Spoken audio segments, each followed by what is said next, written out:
If Josh Allen ever wants to make the Super Bowl, it's now or never in the AFC. That and more on today's edition of Locked On NFL. The new Locked On NFL. The madman Tyler Rowland is your double shot of NFL espresso with the Locked On local experts on every major story. Get ready, Rowland is revving up. The new Locked On NFL starts now. Locked On Podcast Network. Your team every day. Football fans, welcome in to the Locked On NFL podcast, bringing you a double dose of the NFL's biggest stories with help from our local experts that know your favorite teams like no one else. I am your host, the madman, Tyler Rowland, joined today by Locked On NFL expert, the brain, Luke Braun. On today's show, we're going to tell you some wild card teams that we think might fall out, and I think the Bears could go into hibernation. We're going to talk about who could still steal some divisions in the NFC, including the Carolina Panthers. But we're going to start with the AFC, where I think it's now or never for Josh Allen and the Buffalo Bills. Before we dive in, do want to thank you for making Locked On NFL your first listen, and thank you for making the Locked On Podcast Network the #1 sports podcast network. On today's show is brought to you by FanDuel. If you want to be right in the middle of the action this season, visit FanDuel.com and place your NFL live bets all season long. Almost gave you guys the rundown again because I'm so excited for today's show. And of course, we start, like I said, with the Buffalo Bills with Josh Allen. And Luke, I got to tell you, I'm looking around the AFC. I see the Chiefs most likely not making the playoffs. I mean, there's a chance. We'll talk about it at the end of the show. But right now, you'd have to say it's more likely that the Chiefs don't make the playoffs. Lamar Jackson loses. We'll talk a little bit about, that possibility of the Ravens coming back. But Lamar Jackson loses, and now the Steelers are in the driver's seat. And I don't know if the Ravens can make it in the wild card if they don't win the division. You look at Joe Burrow, just gave the game away to Buffalo this weekend, and the Bengals aren't going to make it. If you're going to go into the playoffs, and you have Josh Allen not having to face Patrick Mahomes, not having to face Joe Burrow, not having to face Lamar Jackson, and being able to face, Drake May's a good player, but it's year 2 Drake May, year 2 Bo Nix, maybe Aaron Rodgers in the playoffs. Like, to me, it's now or never for Josh Allen and the Buffalo Bills. He'll never get an easier path or a more realistic path to the playoffs. And not only that, but you start to look at the schedules, I think there's a chance Josh Allen could actually win this division back from the Patriots anyway. Well, that's going to be what this week is about, right? If the Patriots win this week, the AFC East is over, and that's it. It's over. And the Bills have to be road warriors, and they'll most likely get that wild card spot and go on the road. If the playoffs started today, they'd be traveling to Jacksonville, which is another very beatable team. When you're a team like the Buffalo Bills, I talk a lot about playoff experience and how much that matters, which is going to be very important for a team that is, even if they do win in New England this week, which you're going, into the house of a team that we both called a top 5 team just 2 weeks ago, and they've only kept winning. That's a tough game. So if you could go in and win that game, you still need to get another one back on them. And the tiebreakers still need to work out in your favor, which I'm not familiar with how that works. So it's going to be really hard for them to get that division title. The Patriots are very much in the driver's seat for that. So as much as, you don't have those typical gatekeepers like the Chiefs and the Bengals that have kept the Bills out, and I think they lost the Ravens once, you still have a road warrior thing. You still are going to have to, Jacksonville is a beatable team, but you're going to their house. If you think Drake May's Patriots are a beatable team, you're going to have to go to their house. Right now, Bo Nix and Sean Payton and the Broncos are getting a bye, and you got to go into Mile High. Those are tough games to do on the road, string all in a row. And my concern with the Bills is all about consistency and how many times they will have 3 quarters, the first 3 quarters of that Bengals game, where they just the defense doesn't really show, and Josh Allen makes some mistakes.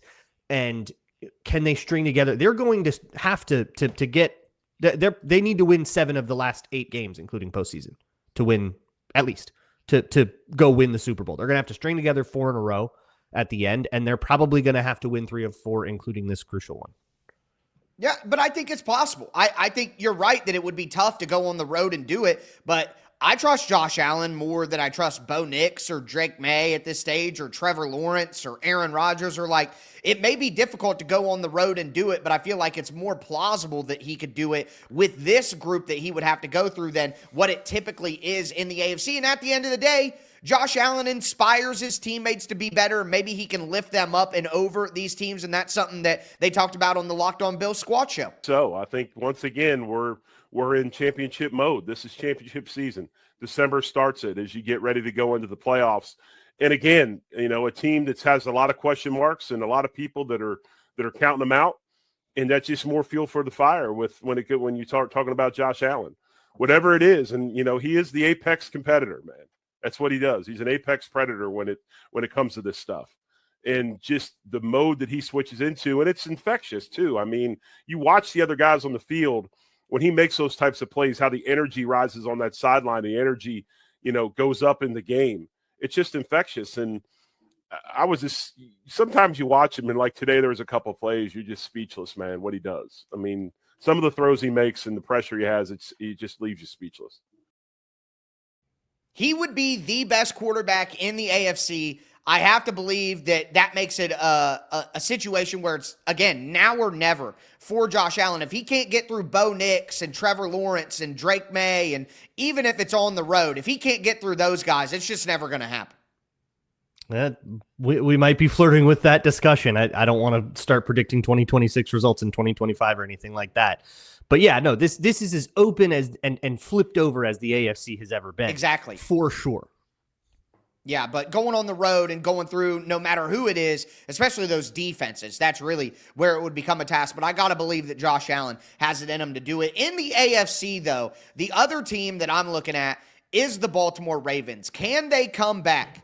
Can they come back on the Pittsburgh Steelers now after losing to Pittsburgh this week? They have another matchup with Pittsburgh this year, so I don't think it's inconceivable. You look at the division record, the Steelers are 3-1. The Ravens are only 2-2, so if the Ravens were to win again, it would give them a chance. And the Ravens have a lesser conference record, which would be the next tiebreaker after the division record. The Steelers are 6-3. The Ravens are 4-5, so that's really where things get difficult. But the Steelers play the Dolphins this week. The Dolphins are a more competitive team than they were at the beginning of the year. And it's classic Steelers football to lose 2 straight games, then go on the road and beat Baltimore, and then come back and lose to the Dolphins. Like, that's classic Ravens. Steelers. They got to play the Browns and the Ravens again. So that's 3 AFC games.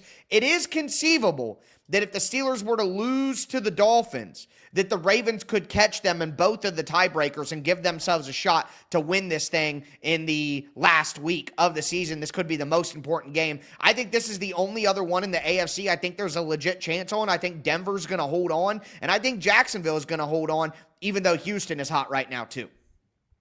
Yeah, I'm looking at like playoff scenarios right now, and I'm seeing so the Ravens can take the tiebreaker back because the both teams still have an NFC game left, and that's going to mess with the conference record and all that. But even if the Steelers and Ravens both win out from here, that final game would still be decisive in the AFC North. So it's going to come down to that final game unless somebody really kind of falls off the rails.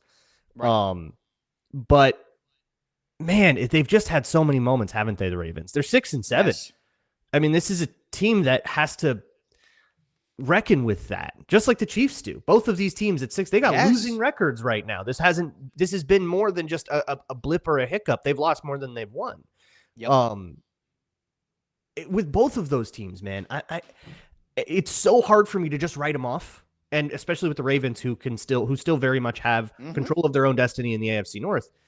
But it's so difficult for me to write off these teams that are just mainstays that we take for granted every single time. But it is getting to the point where you got to start winning some of these, man.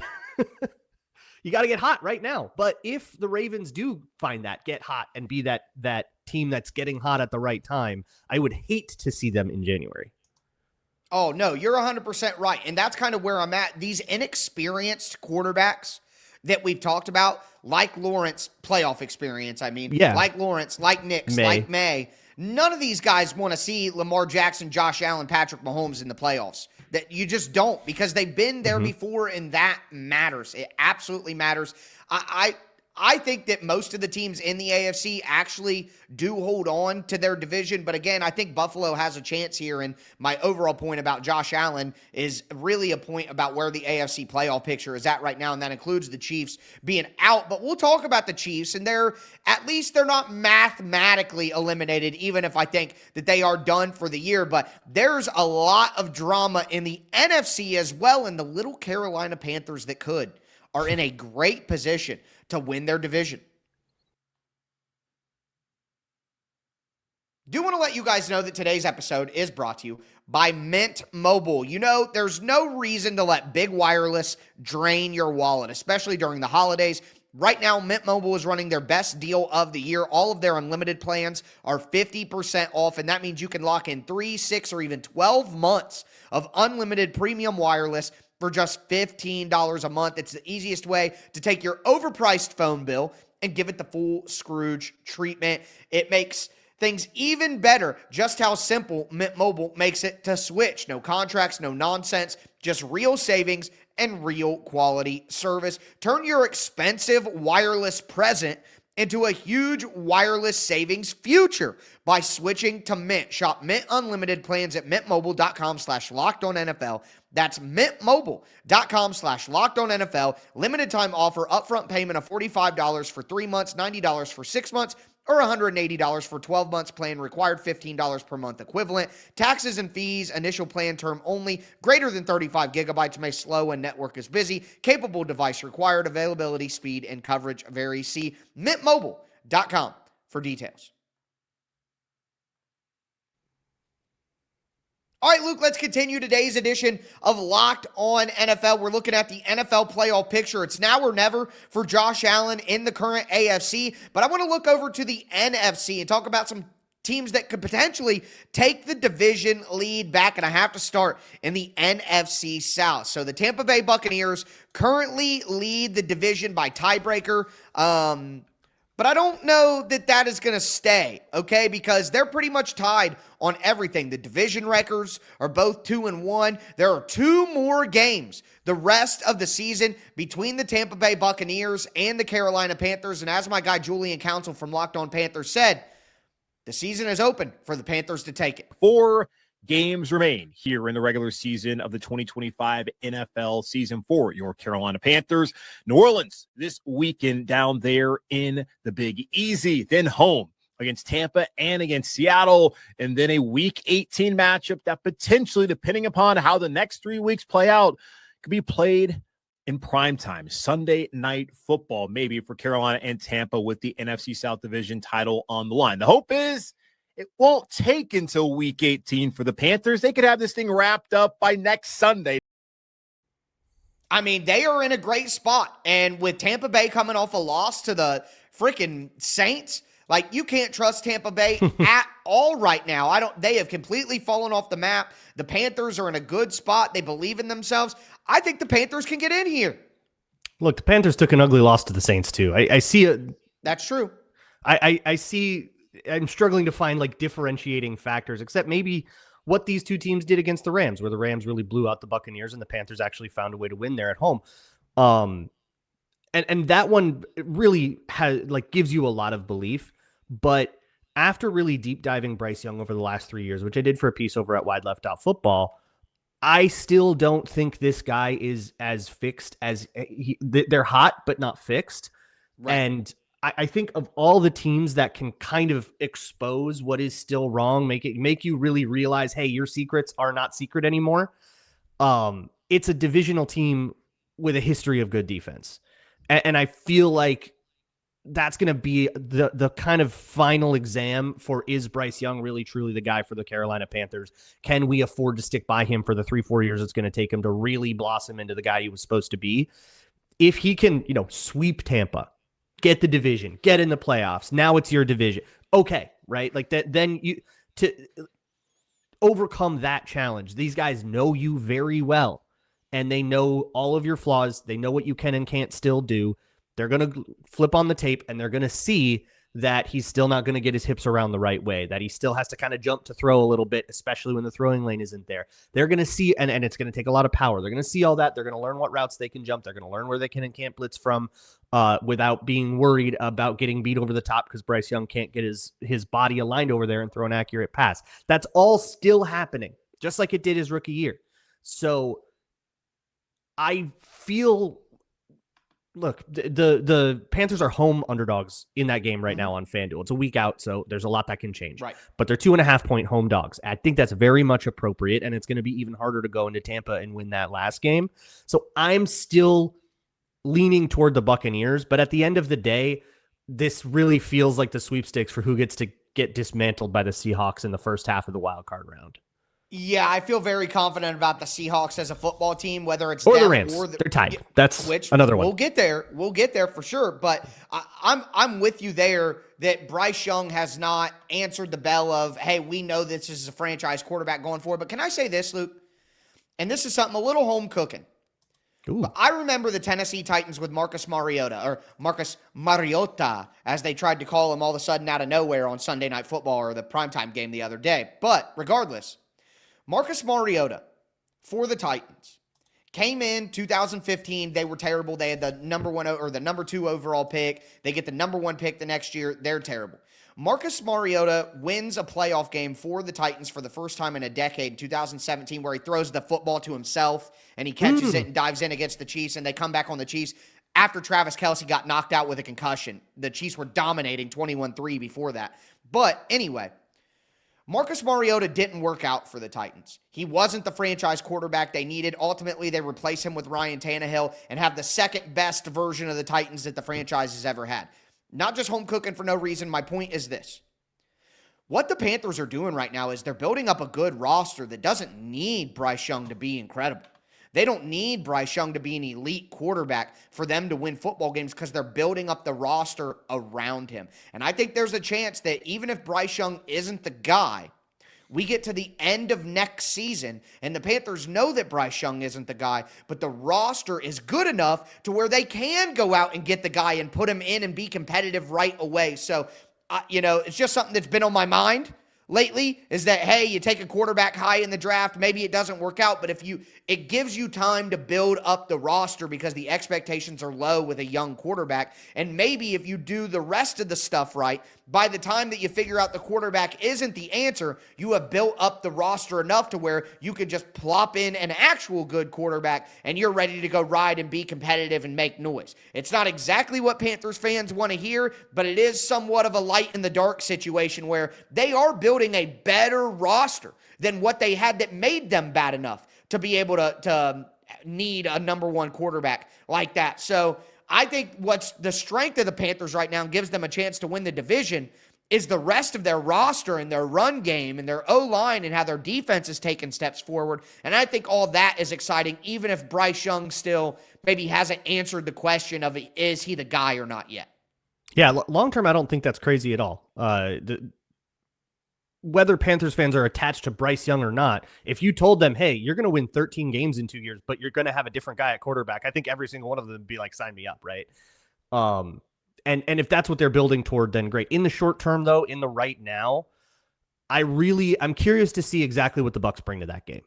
Because they're going to know, if anyone's going to know the answer. I don't trust it to be the Saints. I don't trust it to be the Falcons. All those teams in the division, I trust the Bucs to be the ones with the answer to Bryce Young right now. I just think that team is a little bit smarter than those two that are already eliminated. But the other thing that goes into this is, as funny as this Falcons season is, and now they got Kirk Cousins and all that, they still can kind of show up in a divisional game and pull a stupid upset that ruins this.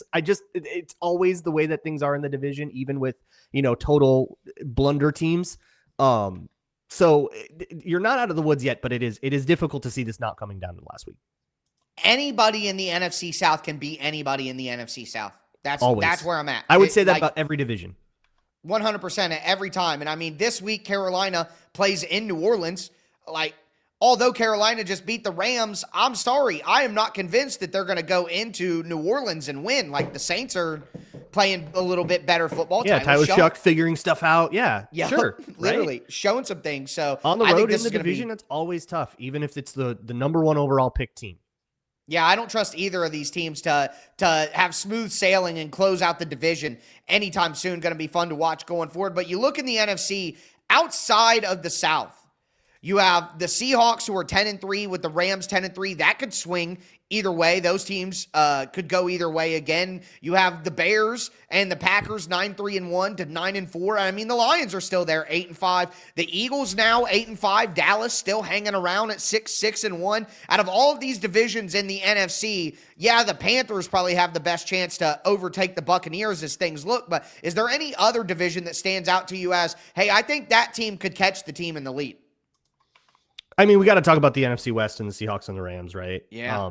They're both now 10-3, right? I know the Rams got the tiebreaker, that they got the one on Seattle. They won the game. But now both of these teams control their own destiny for it. They're going to meet, and it's going to come down to that game. And you know that I still am probably more confident in the Rams. I believe that it's the one in LA now, right?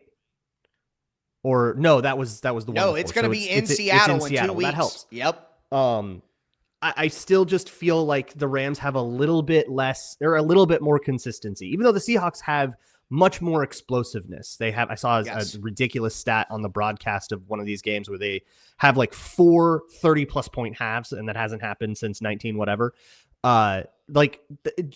Unbelievable explosiveness. But I think of any team that can kind of put a cap on that and force the Seahawks and force Sam Darnold to go 60 minutes without a mistake, it's the Rams. They're kind of built like that. So I think I'm still leaning toward the Rams in that world. But I mean, we just spent a whole bunch of time talking about how way bigger upsets happen in the division all the time. So I'm not, especially in Seattle. Boy, yeah, that one's just really hard to parse. Someone's going to be 1, someone's going to be 5. Sam Darnold's in the same spot he was last year.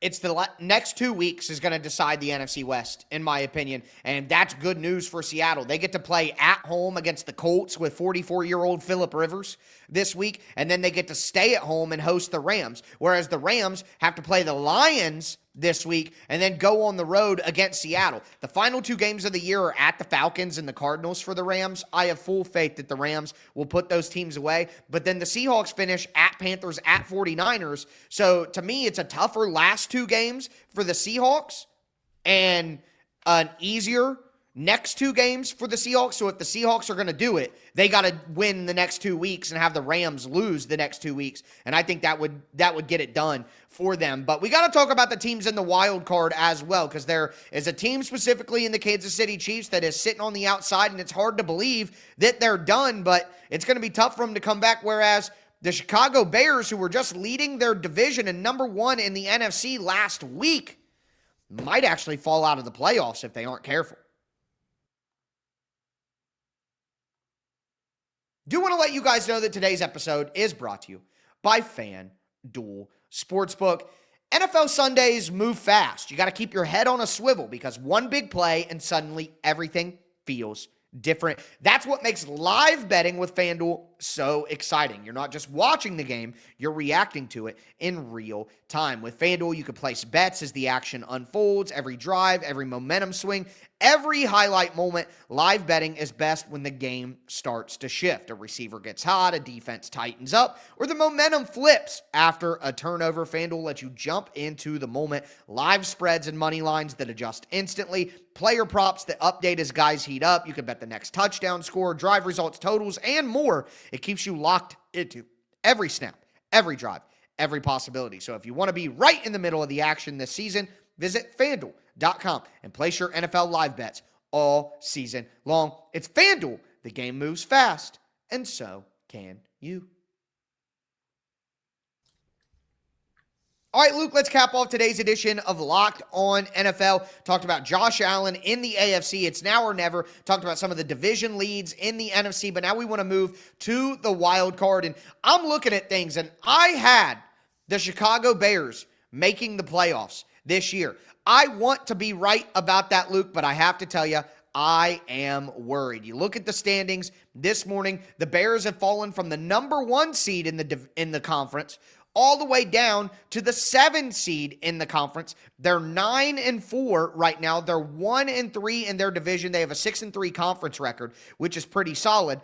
But The Lions are right behind them with a 5-4 conference record, and they're not going to be able to pass San Francisco at an 8-2 conference record, or Seattle at a 6-3 conference record as well, with a winnable game coming up here this week. So I'm looking at the Bears and I'm like, hey, maybe the Lions. If Carolina wins out, which I think is possible, they would have to play well, but it's possible. Like, I think if you looked at any of the wild card teams, Seattle, San Francisco, or Chicago, and you had to determine which one you think could fall out, to me, the Bears are the pick. Well, and if you look at who the wild card teams would be, if the Bears do fall out, it would be, two of them would probably be San Francisco and Detroit. And the Bears play both San Francisco and Detroit, so it's all in their hands too. Wow. They can, if they can win those games, they can personally make those teams get out of the way and solidify their spot. Plus a game against the Packers. That is still, I mean, look, the NFC North isn't out of reach for them as well. They get to go play a game at home against Green Bay. So it's all in front of the Bears for sure. Those are all tough games, though, not to mention a game against the Browns, who can get hot. And it's a very weird team to play right now. Yes. So all of those, it's a very interesting test. And I love this for the Bears because they have dealt with the fraudulence allegations, right? They've dealt with, you've only beat up on bad teams. These are all close games. They've dealt with this kind of thing, right? Mm-hmm. You're not giving the wins back, right? You're 9-4. And now you get a chance in the last 4 games of the season to go beat teams that, if you really believe that you are a contender, you should be able to go take it to these teams. You should be able to go split the series with Detroit, split the series with Green Bay, go take a team that's kind of in competition with you for wild card spot and say, hey, get out of here, get out of our way, right? Go be that team then. And if they are the frauds we thought they were, they'll fall away quietly here. And it'll be Detroit in the wild card. Personally, I think I just trust Detroit a little more than I trust Chicago. Even in their most triumphant moments, you still see the cracks of an offense that sometimes doesn't work the way it's supposed to. And Ben Johnson will call a trick play at a weird time and like it'll fall apart. Defense will have, I mean, Jalen Johnson having these like terrible gaffes in some of these spots in Lambeau this last week. There's still cracks in that Chicago foundation, and I think the Lions have a lot less of that to worry about. It's just that they also have taken their L's. They've already taken 2 of their L's to Green Bay. Chicago's only taken 1 of their L's to Green Bay. So that's the difference right now. If Chicago can split the series with Green Bay, that kind of puts them in a great spot ahead of Detroit. But I guess if it comes down to, that game, week 18 for the 7th seed, Detroit goes to Soldier Field, I think I'm taking the Lions in that one. Yeah, I think it could be an interesting matchup. I don't know how I feel about that quite yet, because at the end of the day, I just don't know if I can trust Caleb Williams. Talk about the difference. The difference in that Packers game was Caleb Williams' interception, but my guy Lauren Cox from Locked On Bears thinks that's overshadowing a pretty good game from Caleb Williams. But it's like there's a handful of plays throughout this game. You change any one of them, and it's probably a different result. But all we're going to think about and all we're going to talk about is that play in the end zone, because Caleb Williams is going for the big play. And that's when Caleb gets out of the pocket, right? He's making those big plays, and you get the impressive play after impressive play after impressive play. And then like the one bad one does them in, and in the moment feels like it undoes all of the good he had built up to that point. But listen, I think that Caleb Williams is doing all right.